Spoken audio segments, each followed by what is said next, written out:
पृथ्वी के अंदर क्या है, ये जानने के लिए स्वागत है आप सभी का सोशल नॉलेज वाला यूट्यूब चैनल पर। चलो चलते हैं अर्थ के इंटीरियर की जर्नी पर।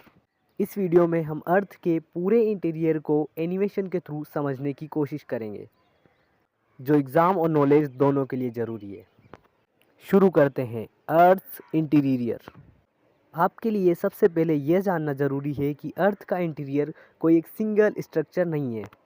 जी हाँ, असल में अर्थ का इंटीरियर कई अलग पदार्थों के लेयर से बना हुआ है, जिसे हम नॉर्मली क्रस्ट, मेंटल, कोर के नाम से जानते हैं। साइंटिफिकली अर्थ के इंटीरियर को कुछ इस तरह क्लासिफाई किया गया है। पहला है मैकेनिकल डिवीज़न, जिसमें है lithosphere, asthenosphere, mesospheric mantle, outer core, inner core.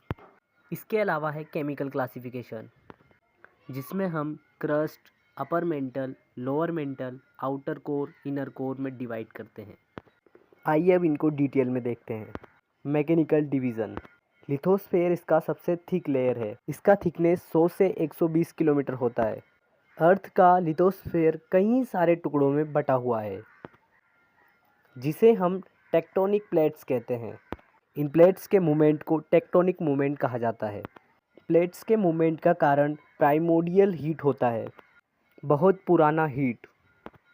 Lithosphere के बाद अर्थ का अगला मैकेनिकल डिवीज़न लेयर है एस्थेनोस्फियर। ये जनरली मेंटल का अपर पार्ट होता है।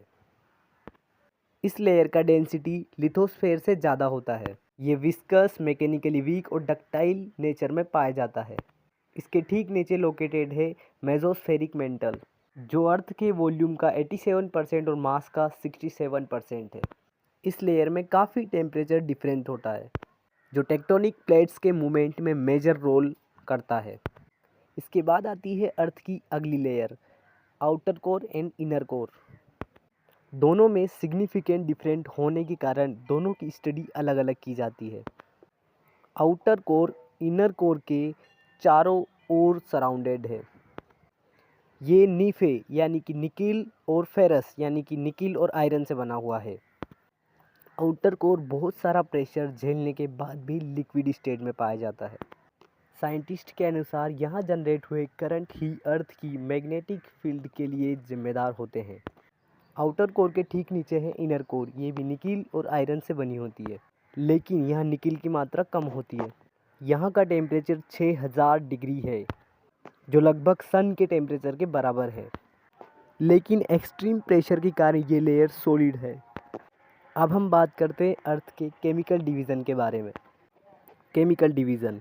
क्रस्ट अर्थ के इंटीरियर का सबसे आउटर पार्ट है, जिसका विड्थ 8 से 40 किलोमीटर है। इसका विड्थ समुद्र और महाद्वीप के लिए अलग अलग होता है। ओशियन में ये सीएल यानी सिलिका और एल्यूमिनियम से बना होता है। अर्थ की अगली लेयर है मेंटल। अर्थ के क्रस्ट और मेंटल के बीच एक डिसकंटिन्यूएंसी है, जिसे मोहो डिसकंटिन्यूटी कहते हैं। मेंटल का थिकनेस 2900 किलोमीटर होता है। ये सिलिकॉन और मैग्नीशियम से बना होता है, जिसे सीमा कहते हैं। मेंटल को भी दो पार्ट में बांटा गया है, जिसे अपर मेंटल और लोअर मेंटल कहते हैं। इनके बीच की कंटिन्यूटी को रैपिड डिसकंटिन्यूटी कहते हैं। अब चलते हैं अर्थ के सबसे अंदर की लेयर, कोर की तरफ। ये सबसे इनर मोस्ट लेयर है। मेंटल और कोर के बीच गुटेनबर्ग डिसकंटिन्यूटी होती है। सबसे डेंसेस्ट इसको बेरेस्फियर से भी रेफर किया जाता है। आउटर कोर और इनर कोर के बीच की डिसकंटिन्यूटी को हम लेहमान डिसकंटिन्यूटी बोलते हैं। अभी भी हमारे पास अर्थ के इंटीरियर का बहुत ही कम नॉलेज है। ऐसे नॉलेज के लिए बने रहिए हमारे यूट्यूब चैनल सोशल नॉलेज वाला अंकित पर। अर्थ के अंदर का टेम्परेचर बहुत ही हाई होने के कारण इसका इफ़ेक्टिवली स्टडी करना बहुत ही मुश्किल हो जाता है। ऐसी जानकारी के लिए बने रहिए।